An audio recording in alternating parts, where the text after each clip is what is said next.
చిన్న ప్రాణం దాంది. నా బిడ్డ ఏం పాపం చేసిందని ఇప్పుడు అలాంటి పరిస్థితుల్లో పెట్టావు. నీకు నా మీద కోపం ఉంటే నా మీదే చూపించు, అంతేకాని నా పాప మీద కాదు స్వామి. దానికేమైనా అయితే నేను తట్టుకోలేను. నేను ఏడుస్తూ ఉంటే నీకు చూడాలనిపిస్తే ఇంకా ఎక్కువ కష్టాలు నాకే ఇవ్వు స్వామి.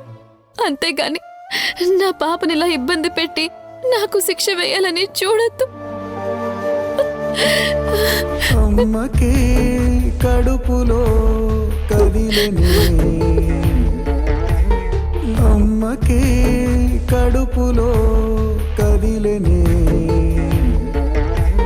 నీ అట బొమ్మల గుండె పగిలేనే పగిలేనే, నీ చిట్టి నేస్తాలు నిన్నే వెతికేనే, నిన్ను చూసి కన్ను